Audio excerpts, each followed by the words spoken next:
Kia ora, my name is Craig Murray, and you have tuned into the New Zealand Small Business and Entrepreneur Festival podcast. Today we have Craig Hudson, current Managing Director of Xero Aotearoa, and I'm very pleased and honoured to have a little bit of his time. Xero are our naming partners for the New Zealand Small Business and Entrepreneur Festival. So without further ado, I'm going to bring in Craig to the stream. Kia ora. Kia ora, Craig. Thanks for having me, mate. No worries. It's super cool to have you on board. And I would like to thank Xero to start with for being the naming partner of our festival in April and in November next year. One in Wellington, one in Auckland. It's going to be super cool. Yeah, it's going to be cool, and great timing because everything's going to be hopefully back to normal. Well, it's not the new normal anyway. We'll be able to roll into a super cool 2022, 2023 and moving forward. Hey, I know we've got about 32 minutes, so I'm going to crack into this one straight away. And the question I ask all of our guests very first is, what was your first ever job? And I'm talking about job that you got from your parents or your parents' friend or at school or whatever that might have been. And then if you could just roll into your sort of professional career origin story to how you got to where you are now. Okay, sweet. So first paid job. First paid job. Okay.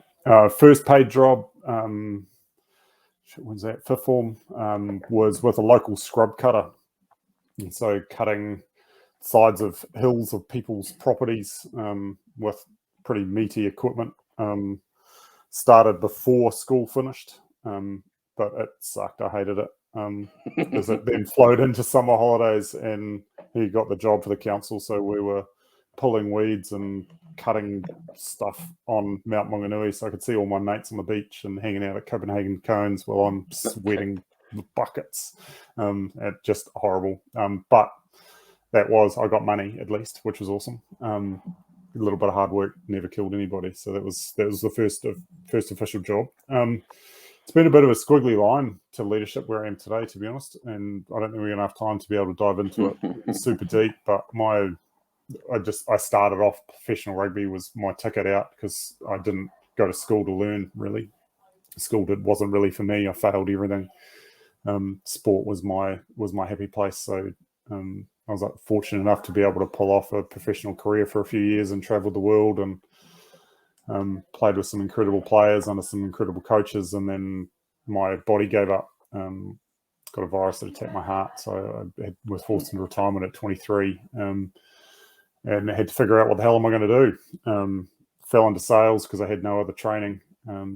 Tele sales, then on the road sales role for a company called McFall Fuel down in Tauranga. They were based out of Te Awamutu. And that's kind of where I cut my teeth in commercial, to more holistic approach to business, and learned quite a bit there in the 6.5 years. Took them on a heck of a journey from 4 and a bit million to over 100 million revenue, which is pretty cool, and a full digitization program too, which meant that I was able to see the benefit of using technology. And then I moved to the other side of the world and joined Xero 7 and a bit years ago as a telesales rep. I went from leading that McFall Fuel with 50 odd people, being the commercial lead there, to on the phones, no people. It was so good. I didn't have to worry about anybody else but me. It was great for a little while. And yeah, Xero gave me the pathway to where I am today. 2.5 years up in the UK and moved home 5 years in a month. 5 years in the seat as Managing Director of Aotearoa, which is pretty special. I'm going to ask you a question about your heart issue, because the reason why, there's this very good synergy here. Last March, I was going for a jog. I fainted and I ended up having to be rushed to the hospital, and I had an aortic valve replacement, which it didn't grow from when I was born. No one knew about that. Undiagnosed. Undiagnosed, yeah. So I went for a jog, and I didn't see my kids again or family for a month because we're on lockdown, and it was pretty interesting. And actually, it was actually it's a weird way, probably one of the best things that's ever happened to me, because it's made me do what I'm doing now, which is it was the obstacle that was in my way to make me go into my own thing, and that's what I'm doing now. So it was good for me. And what happened to you?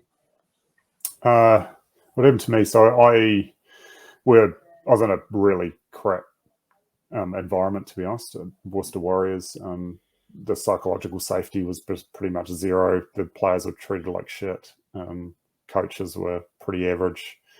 A lot of fear. So I protected the younger players a lot and took a lot on. So ended up overtraining and pushing too hard. I got the flu jab and then caught the flu not too long after that, and the virus morphed into attacking my chest.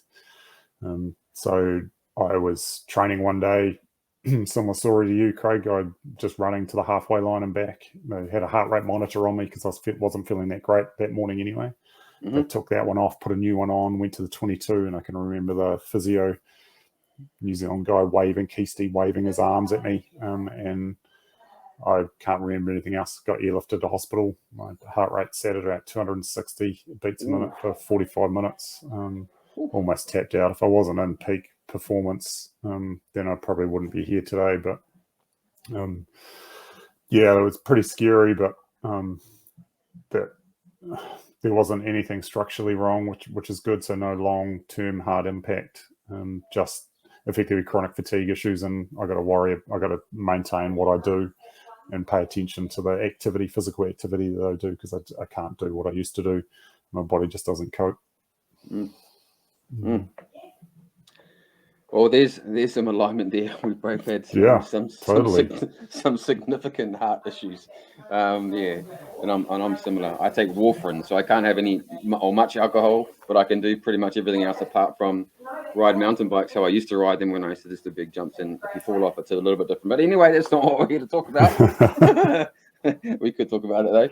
Another question I ask everyone as well is if you've got a brand that has made an impact on your life. Well, not so much your life, but a brand that's made an impact on you, and why that brand has made an impact.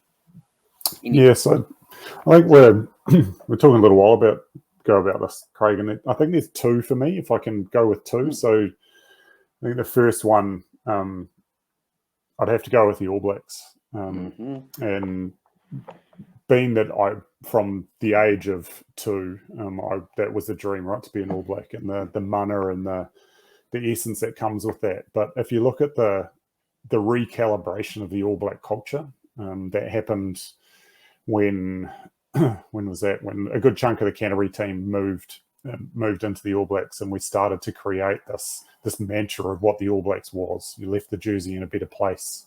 If you've ever read the book Legacy by New Zealand James Kerr, then it basically distills what that culture was, and that me being part of that, and coming from the Crusaders environment and then into the New Zealand Sevens environment, I think that wholeheartedly has had a massive impact on who I am and how I lead today as a person, as a business leader as well, being able to take a lot of that through. And if I then look at one that impacted me before, or kind of almost about the same time, would be Live Strong. So I was a huge Lance Armstrong fan. The story of the Phoenix coming from the ashes of testicular cancer to an 8-time winner. Even though it turns out that he's a cheat now, but at the time he impacted me. And just seeing the work that Live Strong does, the yellow bands that just went all over the world, and the message and the money that was raised, and the awareness, and then and seeing someone like Aaron Cruden, for instance, that went through it here in the rugby world in New Zealand, and getting a personal message from Lance as well. Like, that stuff's quite impactful at the time when people really need it. And Live Strong's still going strong today as well, to be honest, even though Lance has had his issues. But at the time, that really impacted me, of the doing something for good when you have a platform like Lance does, and that's kind of what I've tried to take a little bit. I've got the platform with Xero. What can I do for good? Which is the mental health stuff that I kind of lean into. That is the perfect segue into our, I suppose, the theme of our podcast is going to be about workplace well-being. First question I want to ask you, if you could define what workplace well-being is in your definition. Yeah, crikey. Everyone's got a different thing, right? A different definition of what well-being can be. So for me, it's taking a holistic approach to every individual to create an environment where they can thrive. So if we're able to do that individually, then the collective is much stronger. And sometimes you might need more weight in your psychological safety. Others, it's more physical. Others, it's more alignment to purpose or whatever it might be. But we're all at different levels and at different stages. And as leaders, we need to understand where you need to up weight and down weight and focus to be able to get the best out of every individual in your team. Because if you go with a broad brush, then it's just not going to happen, because we're all different and we all have different motivators and different shit happening in our lives that are impacting our ability to front up at work. So, yeah, I think that in a nutshell is my definition. Everyone is different, like you just said, and everyone has their own different challenges that's going on, whether it's at work or at home or whānau, or whatever that might be. How do you know, or what are some indicators if your team is not doing okay, and what sort of things, what sort of steps can you take to approach that? You need to understand baseline. So if you don't understand baseline, you don't see stuff. And you need to know your people. So you need, first and foremost, you need to invest in them and understanding who they are, what they do outside of work, what motivates them, like I said before, what challenges them, and what their aspirations are. So if you take my own example, when I came back to take over the New Zealand Xero business, I would be one of the first in the office every day. I'd park up on a stool with my laptop by the door so I could see everybody coming in, and I could say hello to everybody, get to know everybody, and embed myself into their world. And then when they come in the next day, something's not quite right. Yeah, what's up? Or you create an environment where you can then say the conversation you had yesterday about them going for a mountain bike ride with their kids. How was your mountain bike with your son that you said you were going to do last night? Showing that you care about them and that you actually listen. Because a lot of the time it's just like, how you going? Yeah, good. And then you move straight on as a leader, or you're going straight to the, you're just going straight past. You don't really take time to invest in them, and then they're able to open up and remove the mask a little bit more when they trust you. And that takes time. It definitely does take time, but it's a conscious effort that I think we all need to do as leaders. So I suppose, what are some of the tactics that a leader can help develop that part of their work culture? It depends on who you are as well as a leader, right? So it's not all about being all the soft stuff and having to jump straight in, because a good chunk of individuals feel quite uncomfortable with that. There's an element of the new leader needs to be more vulnerable than what they are today. So remove the mask of perfection. So leaders can't be perfectionists anymore, or can't portray a sense of perfection, because it's not attainable by everybody, and everybody needs to have an aspiration to be you and to connect to you. And if you're perfect, nobody can connect. So you need to be a little bit more real. You need to have better conversations and more conversations about you and things that are happening to you. And that will then create this connection that we've kind of struggled with individuals a little bit when we're a traditional business type. We're here to do business, leave your bags at the door. We don't care about what the stuff is at home or in your personal life. You've come to work to do a job. Whereas I encourage people to bring their baggage into the building.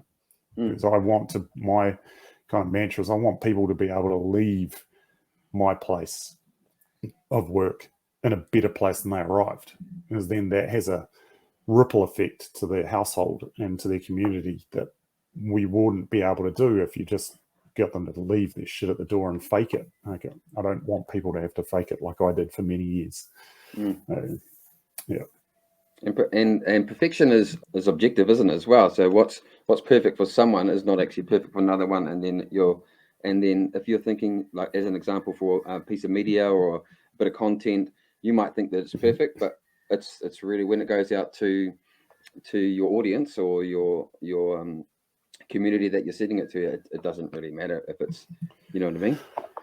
Yeah, no, totally. And that's the lens that we look through, right? So it's imperative that we look through and walk in other people's shoes, look through their eyes and walk in their shoes to understand reality, because we all have our sense of our own core values and our beliefs and our past, which influences what we see and how we interpret things in front of us.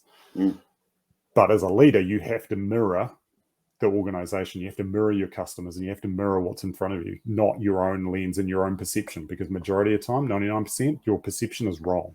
And you need to be able to lean into that and understand what's coming at you. And there is a little bit of psychology that you're going to have to lean into, and reading people and taking time to ask questions and truly listen, so that you can mirror what people want from you, rather than you be the dictatorial leader of the past, that those days are done. People demand better of leaders now. Are you familiar with any sort of courses or books that could really help a leader? Because there's the leader who's who may not be very skilled in that sort of space and needs to sort of upskill it in that area. Is there anything that you know that could really help someone? So the course that really helped me in the early days was one that was part of Auckland University. I think it's called Leadership Mindset, based out of Auckland University, the business school there. Yep. Dr. Lester Levy started that, I think. That was a good number of years ago now, when I was with McFall Fuel. But what that did for me was I was able to label some of these things that I was already doing. So reframing, for instance, how to reframe a situation for an individual. You might, because I'm uneducated, I haven't been through years of corporate life, so I don't have the speak. I haven't been through education, so I don't have the knowledge or the terminology to be able to put to things. So I kind of feel like I'm just making shit up all the time, where actually there's a framework that somebody is able to go, oh, you do this. But it's really important that you're able to label it, so that you can tame it. So yes, I do encourage you leaning into a little bit of that, a little bit of training, a little bit of reading. You don't need to go to courses, I don't think, hugely at the moment, because there's enough out there for you to lean into. Some authors for you would be Patrick Lencioni, Five Function of a Team, a good one. He's got a good number of books to lean into, exceptional, I think. Simon Sinek would be another one, so leaning into the work that he's doing. And Brené Brown would be another one to be able to lean into too. Would be three, I think, for me. We'll make sure that we'll link to all those authors in the show notes. One of my goals is to try and get Simon Sinek to come to the SME Festival. Probably not this year coming. He'd be quite expensive, but maybe a couple of years. It's an awesome goal. Look, I listened to him when he was in Auckland a couple of years ago. Yeah. Yeah, but he's online everywhere, right? So if you lean into some of his stuff, it is quite powerful. Him and Gary Vaynerchuk, two people I really want to have at SME Festival. Hey, how does workplace wellbeing improve a business's output? How does it? Because you have a better performing team, more sustainable, more profitable, more connected. The research that we did a little while ago, because of the fact I was having too many conversations where business owners will go, yeah, whatever, all this soft stuff, I've got a business to run, mate. So now I have some numbers to go, well, if you've got a business to run, maybe you might want to do it, because you get a return on investment for that. So the return on investment, based on the international research that we did with the NZIER, independent research house out of Wellington, showed on average it's a 5-to-1 return. So if you invest in $1 in wellbeing for your team, you get a $5 back. So that is, for anybody in business, it's a great return on investment. And those that aren't doing it and they think they've got a good business, imagine what your business could be if you did. So encouraging people to take just the baby steps. So that's why we develop the check-in, not the chicken, the check-in. The check-in. The check-in that my wife, who runs a wellbeing business, Fuel Your Wellbeing, helped author 5 pretty simple steps to be able to lean into. It's effectively about building connection with your people and understanding them. And that is the first step for me. We've also released one just recently for sole traders. So if you're a contractor or a sole trader, how do you look after yourself as well? Because we do have over 370,000 sole traders in New Zealand who do some incredible work. They need to look after themselves too, but they also need to know how. So there's a sole trader check-in and a business employing business check-in as well. And sorry, whereabouts can they find that? If you just Google Xero check-in, then you'll be able to, it'll be directed to the landing page that's on Xero.com. And so can anybody access that? Anybody can access that. You don't have to be a customer. We've put it out there for every business. Yeah, that's amazing. We'll definitely make sure that that is in the show notes as well. So for anyone out there who needs to check in, and you can check into the Xero check-in. Do businesses need to develop a wellbeing strategy similar to like a marketing strategy or a brand strategy or a business strategy? Depends where you are on your journey of your wellbeing. So if you go back to what we're just talking about with the check-in, the fifth step is investing more in wellbeing, which is effectively coming up with more of a strategy and putting more programmatic things in place. There's actually majority of the basic stuff. It's not programmatic. It's not about having this wellbeing thing that sits on the side. You need to embed it into the way that you do work and a way that you connect with your people. So a lot of it's around connecting to purpose, getting to know them. So the basic steps, and that you don't need to have strategy or investment. And majority of SMEs don't have HR departments. They don't have expertise in this stuff. So we've tried to make it as simple and as easy as possible to be able to go, right, I think I can do that. I can have an impact on my people because I do it. So let's give it a go. Rather than saying, yes, you need to have a budget of 100 grand, you need to get this consultant to come in, and here's all of these things that you're going to have to do every month, and have fruit bowls and yoga and all this other stuff that comes along with it. All that stuff, it's just basic, simple human connection to the business, connection to the purpose, has the biggest impact. What do you think is the biggest misconception about workplace wellbeing? That it has to be programmatic, and it's really hard. It's actually really not. You just got to show you care, build psychological safety within organizations, build trust, lead with vulnerability, and people will follow you. They crave it. We all crave it. It's just that we don't see it very often. And when you do get a leader that is like that for you, then it's so impactful on us. And I think the listeners and you too, Craig, probably have had an individual in your lifetime, whether it be a teacher, one teacher, an auntie, an uncle, or an employer that truly believed in you and saw something in you that you didn't believe in yourself. And you can probably name and see that person while you're thinking about, have I got someone like that in my life?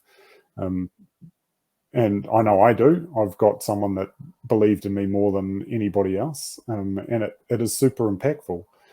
But I don't understand why, as business people and in organizations, as leaders, we don't try and be that every day for our people. But everybody has a superpower. It's up to us to be able to unlock what that superpower is.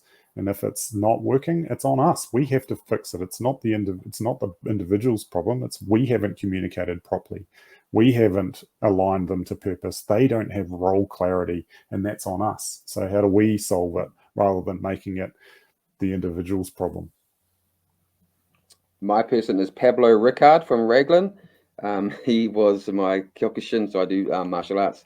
And I had to leave Raglan, moved down to Wellington, and it was the year that I was going for my black belt. So this was 11 years ago. And I was like, I'm going to pull out. I'm not going to do it. He's like, mate, you can do it. You just got to go train. And then he kept on checking up on me, and I did it. And it was the rest is history. Anyway. Yeah, mine's Ian Spragan. Ian Spragan used to be my high school or my primary school principal at Bellevue Primary in Tauranga. My dad left when I was 3 months old, didn't have a father figure. He kind of was it, and really believed and gave me a pathway in rugby that I didn't believe was possible. Are there any businesses out there that you think have the workplace wellbeing like super dialed in? And if you know that business, what do you think is their secret sauce? Like, what are they doing that makes it happen? Yeah, there's a few, right? There's a few scattered throughout the country that are doing exceptionally well. What does it come down to? One, someone is ridiculously passionate about it and drives it from the inside. And the other piece is that senior leadership buy into it too and support it. So they not only have you got people from inside the business driving it, but they're willing to put time and money from a business into it later on, right? Once the person has got things up off the ground. And there's some really passionate people in this space scattered throughout the country, doing some incredible work. So there's a few wellbeing awards that have been given out, HR wellbeing awards that have been given out a couple of times. So I think maybe the most decorated will be Philippa Powell. Philly Powell from X-Chorus. She's gone out on her own now. She's actually doing a wellbeing tick. So just like we have for other things, diversity or rainbow tick, she's doing a wellbeing tick because of her expertise that she's learnt over the years. And that's, again, something that businesses are able to pick up and invest in to be able to be known for having the tick. A little bit harder for small businesses, though, to be able to pick this kind of stuff up. That's why we try and make it really easy and simple stuff with the check-in, rather than having to invest a whole lot of stuff to meet a framework. A good friend of mine, he's got a building. He's a chippy, a carpenter. He's got about 4 staff members, and he'll turn up to work. We talk about this all the time. He'll turn up to work and, hey, look, guys, I'm going through a little bit of stuff at home. This is the reason I'm just going to be a little bit quiet today because XYZ reasons. And he said it's empowered his employees to do the same to him. So and their team is so tight and so good at the moment. They're working really hard because everyone wants everything done by Christmas because they're carpenters. It's just a simple little thing for him. He just wanted to share what he's going through with his team, and it has really helped his business move forward. So and he's a small business, super small business. Yeah, and it's like, Craig, that's exceptional. That is leading with vulnerability. Right? That is building connection and trust so that people around him can move the mask and they can be honest with him. And that builds stronger connection because you understand each other more and you can walk side by side rather than a leader being up on a pedestal. So that's amazing. Absolutely amazing. And the first real impactful story and stuff that I've seen similar to that, Craig, is She's Not Your Rehab. And the work that the founders of that are doing down in Christchurch with the barbershop down in Christchurch and Aitatahi. It's incredible work that they're doing in prisons, but just within the barbershop, all the barbers come in the morning and they have a corridor around what's going on. There's hugs, occasionally tears before they start work because they're being open. Because they trust each other and they get support. Whereas traditional Kiwis, we just box it all up and everything's right, and then we take it out on something else, which is so wrong. And we need to learn that actually being not okay is okay, and saying that you're not okay takes incredible strength. If there's 2 books that I could recommend, The Obstacle is the Way from Ryan Holiday, and The Mask of Masculinity, also from Ryan Holiday. Super cool books to read if anyone's out there wanting to read a book or jack it into Audible. Hey, Craig, I'm conscious of time, so I've got 2 quick questions that I want to ask you. What would be your single most valuable piece of advice for a business regarding managing a team right now? We're all tired right now. So thank the Lord, it's almost summer holiday break for those that are fortunate enough to be in an industry where you can take a break. I think the number one thing is just acknowledging the incredible work that individuals have gone. Show some true gratitude for the people that have supported you. Pick up the phone and talk to them and say thank you, whether they are paid employees or not, those that have been part of your network. That gratitude piece and thanks might be the bit that really helps the person on the other end of the phone, but it will also help you as well. Acknowledging that your team have got a whole heap of uncertainty, so name it. So acknowledge that there's some big shit going on in the world right now, but we're here to support you. We're here for you is something that people need to hear. And let's just focus on the things that we can control. So it's the number one thing that I'm kind of work on with my team at the moment is don't worry about the fringe stuff that are out of our control. That's stress, and energy that's going in places that it's pointless because you can't influence it. Just narrow your focus. Do the basics really well and get a break. Come back in new year, maybe new you, and let's tackle whatever throws at us because who knows what's going to be coming at us, Craig? Like it could be anything, right? Like, Who knows? Who knows? But the dealing with what's in front of us rather than worrying about the boogeyman that's coming around the corner is really, really important. I'm in the events industry, and obviously it's been quite tricky since August. I have not actually done an event, but the one thing that I've done as well, it's not in my control. I can only base my decision on what we know right now, and right now might be different to what it's going to be in 2 weeks or 3 weeks or 6 weeks. or next February, but all I can do is base it on what it is right now. So yeah, that's what's in my control. What's going to happen potentially, not in my control. Last question, man. What sort of content do you consume socially for your little bit of escapism? Do you have anything that you do as a podcast, social media, page groups? Do you read, Netflix, surf? Surf and run. Surf and run? Yeah. I deleted Facebook and Instagram and Yeah? Twitter months ago now. So it'll be coming up 8 months, I think. I've been off that. I'm on LinkedIn because I have to for work. They made me. You're good on LinkedIn too. You're good. Yeah. You've got that dialed in. Other than that, bro, I'm off social media. I don't consume a lot of news either. It's just too negative for me. So I tried to turn off a little bit of that and go to trusted sources every now and again to be able to get an update of what's going on. But yeah, I escape by going for a run. I used to run listening to podcasts because we have to be so productive, right? To learn or do whatever. Passive learning, yep. Yeah, all that rubbish. But I realized that actually I need time to distill and decompartmentalize what's happened in my day. So I run with no music and just let my brain go. And it's so good. For an hour, just hitting the pavement and my brain can go wherever it needs to go. And now coming into summer, I'm just looking forward to sitting out the back with the kids, sitting on the surfboard, hanging out. That's kind of my happy place.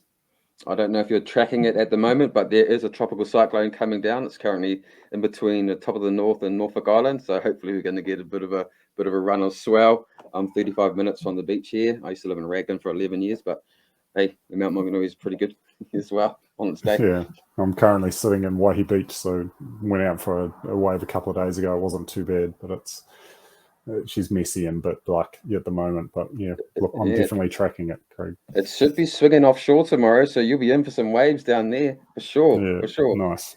All right, Craig, man, this has been super cool. I really do appreciate your time. I know you're a busy guy. Thank you. I just want to say I work a lot alongside your team for the Small Business and Entrepreneur Festival and the All Epic. So, and every one of them, they're amazing to work with or work alongside. So it's a credit to you as well. So you have an epic Christmas and New Year's, and say, and hope everything goes to plan for 2022. Whatever that plan may be. Yeah, awesome. Thanks, Craig. Who knows? All right, yeah. Kia ora, everyone. Thank you. Have a great day. Bye.